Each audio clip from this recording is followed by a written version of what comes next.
time for the podcast, which is all about the world of marketing on television through TV shopping networks and infomercials. Are we on the air? I'm your host, Sean Wilsey, and for 29 years, I've hosted shows on cable shopping networks generating billions of dollars in sales, and now I want to be your guide into this world, explaining how it works, why it works, what doesn't work, and introduce you to the people who are making it the success that it is today. That is our goal. I hope we're achieving it. Episode 3. Thank you for downloading this episode. As we take a little bit of a turn off of cable shopping network street and go down a different road, looking at the attempts made in the world of game shows to mimic or to introduce home shopping elements into them, because there have been a number of these attempts over the years, and I think we thought it might be kind of fun to listen to some of these attempts, to maybe critique them a little bit, because I think history repeats itself, and when we learn what doesn't work, we would hope that we don't try it again. Well, as you will see, some people have not learned that lesson, and so we're going to play some clips, have some fun with that, and then I have a little what I think is an audio treat at the end of the show that might be kind of fun, involving a friend of mine as a contestant on a game show. So we'll play that at the very end. But yeah, last week or on our last show, we did the history of the television shopping networks, and again, the time period of the mid going into the late 80s was the first explosion of them. When you had all these networks starting up. And anytime something is a success, people are looking for other ways to exploit that success. Now, again, TV shopping was still mainly laughed at. Comedians made jokes about it. Carson did some brilliant bits. He did a spoof of them called Telescam Home Shopping Network, and they're hilarious. I have one on a VHS somewhere. If I can ever get a VCR that works again, I might have it. Might already be on a DVD. Anyway, but I'm going to get that on YouTube sometime so you can hear it, because it's hilarious. It's absolutely hilarious. But in this time period, of course, now you have people saying, well, there's got to be a way that we can make this mainstream, that we can get the people at home watching regular television to participate in this. And the first effort in this actually went to Home Shopping Club out of Tampa, Florida. They were the first to say, I think we can take this mainstream. And so they, in 1987, went on the air. By the way, on the CBS owned and operated station. So this was not, Channel 80 at 3 in the morning in Yakima. This was some serious airtime that the CBS O&Os and other stations around the country gave to the home shopping game. The premise, actually, it's a good game show. It's a word game, scrambled words. The words are all based on somehow a connection to whatever the item up for sale is. Let me play the clip, and then we'll come back. We'll analyze this, too. So you can see, this is the home shopping segment. So they'd have the word game, but before they play their little word game, there might be 3 or 4 in a show, they do a home shopping segment. Now, the first voice you're going to hear is Bob Goen. He was the host of the show. I think he was doing Entertainment Tonight at the time, and this was his other gig. The second voice you'll hear is Bob Circosta. Legend, friend of mine. I'm hoping to get him on here, and he will introduce the home shopping segment. So here is, still have my music playing here. Bear with me. I am still learning the controls. When I was in radio, switchers were a simple thing, few pots, and now they're a lot more complex. Okay, I think we're ready. All of our game words come from the description of our Home Shopping Club bargains, which are available to you at home. And here with our first bargain is my co-host. Say hello to Bob Circosta. Hi, Bob. Hi there, Bob. How are you?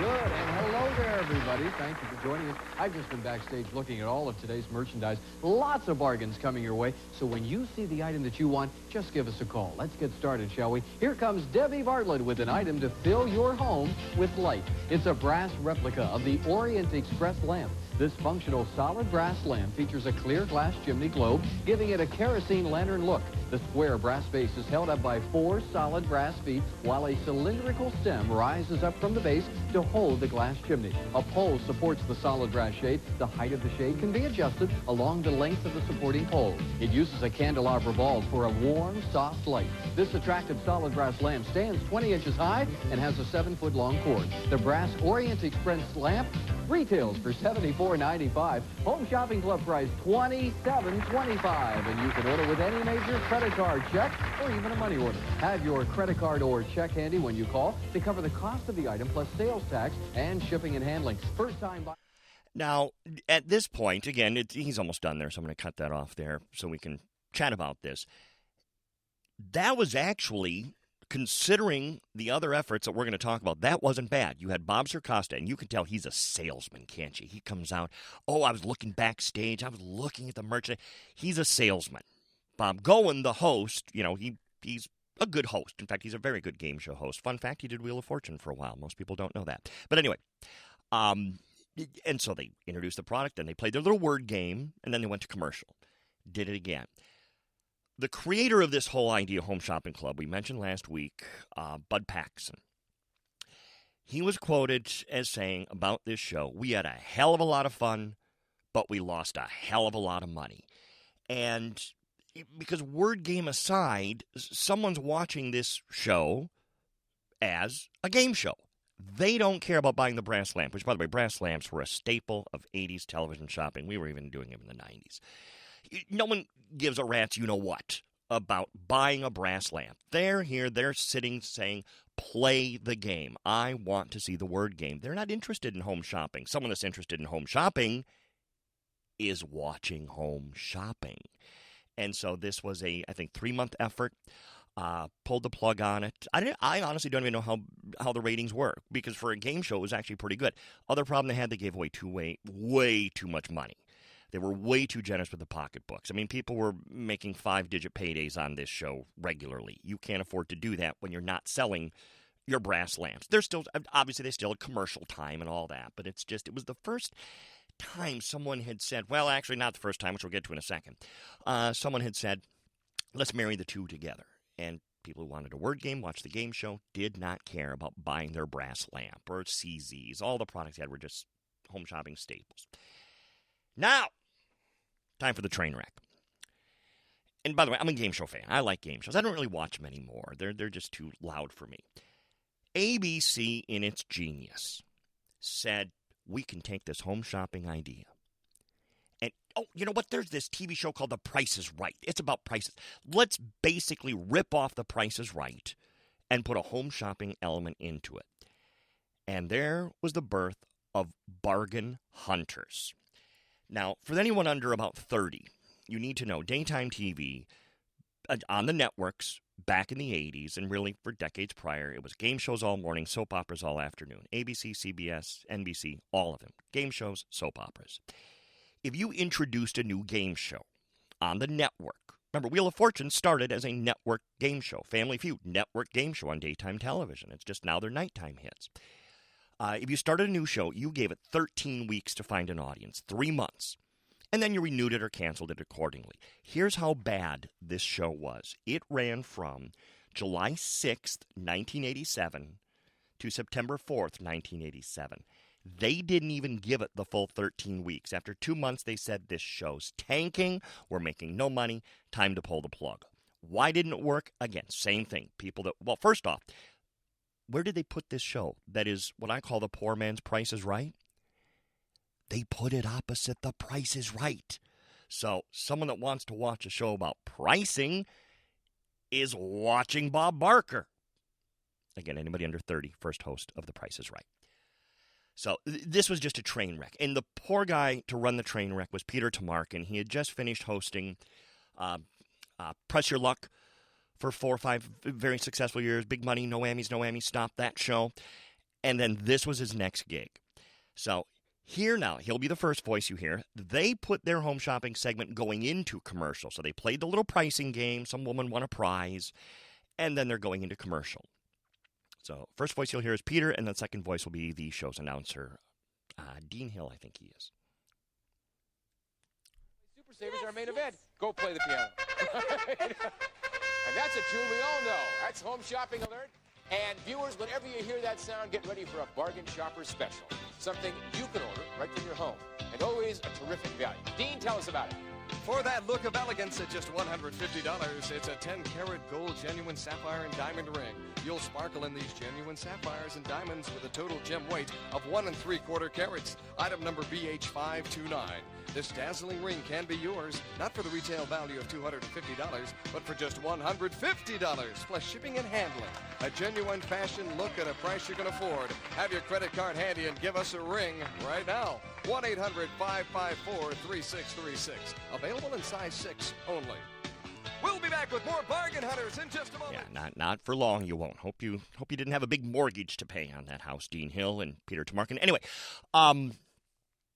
very little information about the product. I mean, from a home shopping standpoint, there's not a lot. I'm not going to buy a ring based on that quick of a presentation. No one does. Was it in gold? I don't even think he said. Size 6 only. That's a problem. What if you don't wear a size 6? Can I size it? This is why these sort of features were doomed for failure.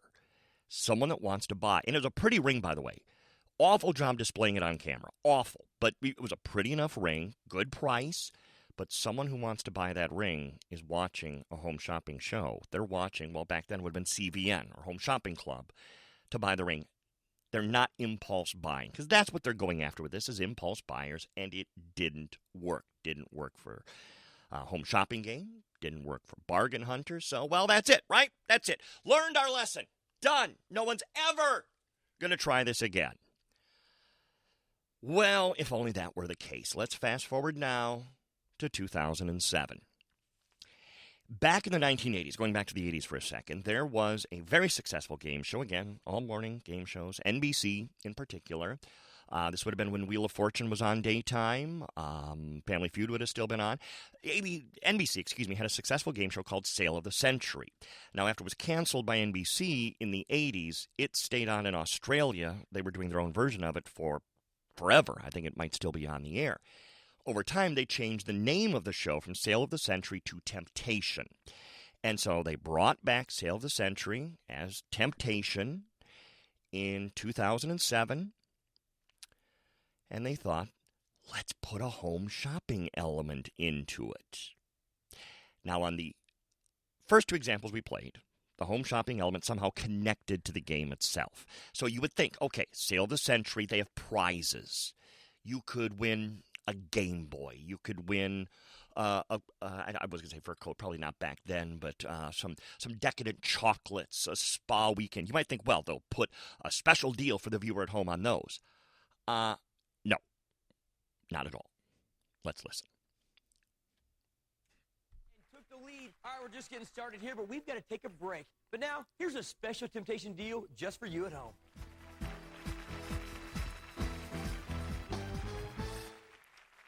Now you can travel at the speed of smooth with this collection of Pierre Cardin luggage. The all-direction wheels make the twists and turns of travel with ease. Okay, let me pause the announcer there for a second. Wait a minute. Luggage? Did they just give away a trip on the show? No. The girl that had just once before a prize going into break won chocolates. So somehow, luggage. Okay, let's continue. Prove that style can be pretty and practical. Retails for $300, yours for $99.97. That's a perfect Temptation offer for you at SeenOnTemptation.com or call 1-877-99-TEMP. Free shipping, too. Okay. Now, by then, of course, they'd realize, hey, we have the internet. We can just get people to go to the website to buy the luggage. Luggage is not an impulse buy. Do you see a lot of luggage on TV shopping? No, you don't. And there's a reason why. You buy a set of luggage, it lasts forever. Samantha Brown does some successful luggage on HSN. Joy Mangano used to. But it's not something people impulse buy. Well, again, they started losing their shirts on this after a few months. When the host would cue, here's a special Temptation offer for you at home, it was just the announcer with a graphic showing their website, SeenOnTemptation.com, saying, hey, go to our website, here's the kind of things you can find, which actually was a smarter way to do it. But again, didn't make a lot of money. And frankly, the show, when people compared it to the original Sale of the Century, it kind of stunk. So the ratings were not great. That's when I remember following the ratings on that show, and they were not great. Now, by today's standards, they were great, because daytime TV ratings are nothing compared to what they used to be. Fun fact, NBC, back in the 70s, their daytime ratings were so huge, it kept the network afloat because no one was watching their nighttime shows. So having Hollywood Squares and Wheel of Fortune, Password, that kept the network afloat. But as far as mixing home shopping and game shows, it's been a failure. And I don't think we'll see anything like that happen again anytime soon. There have been a couple infomercials.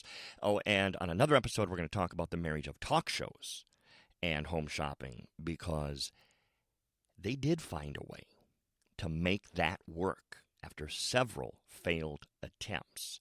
So that we'll be discussing on a future show. Hey, I instead of doing my usual watch segment here, since I was talking about Sale of the Century, I have to play a clip that just makes me happy anytime I get a chance to play this for someone, because it involves a friend of mine, and it involves Sale of the Century, my friend Mark DiCarlo. Anybody in Chicago will know him. In fact, and actually nationally, if you remember back in the early 1990s, this TV show Studs, he was the host of that. Very controversial show at the time. If you watch clips of it today, it's tame by today's standards, but very controversial back then. But this is when he was a contestant on Sale of the Century. He had won 10 games in a row. Very well. He had won something in the neighborhood of $60,000 in prizes. And after you won 10 games on that show, you decided, do you want to take all your prizes and go home, or play one more game and risk it all with a chance of winning $50,000 cash? So if you win that 11th game, you leave with the cash, the prizes, everything. If you lose the game, well, you had 2 weeks of your life where you could have been doing something else. Anyway, so he'd won his 10 games, decided to risk everything, and every single show he was on, he won fairly successfully. This last game, 11th game, he was struggling. And he was trailing for a good amount of it. In fact, he told me he was just picturing, as the show went on, he was picturing his red sports car just being driven away and the televisions being smashed. He was just watching his prizes go. The show came down to the last round, and the game wrapped up. Well, listen to this. 5. Name the ticket. Time is up. We've got a tie. We have a tie. Howard, you are out of it. You cannot answer. It is between Deborah and Mark. Remember, if you answer incorrectly, you lose 5, you would lose. Answer correctly, you add 5, and you would win. An Indian woman named Sacagawea led Deborah. Pocahontas. No! She led Lewis and Clark.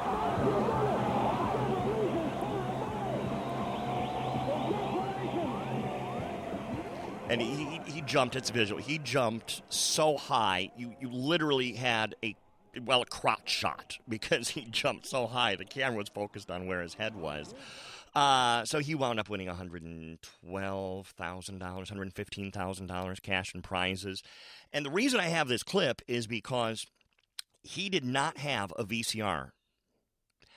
All the prizes he won included 2 VCRs. You don't get your prizes on a television game show until after the show airs. And so he had no VCR. Remember, this was 1985, I think it was. So many people didn't have a VCR, so I did and recorded that. Well, anyway, just a little venture down a different road this week. We'll be back next time with more. I have a lot of special guests that are already lined up, and so you're not just going to be listening to me babble for 15, 20 minutes every week. Don't worry. A lot of special guests coming up. Experts in their field. Tim Temple's going to be joining me. Karen Connolly going to be joining me. Heather Hamilton, who's an executive, is going to be joining me. Like I said, I'm working on Bob Sarkozy. He's a busy guy. So we have a lot of special guests going to be joining me as well. But most importantly, thank you for downloading this week's edition of Are We on the Air? Until next time, no, we are not.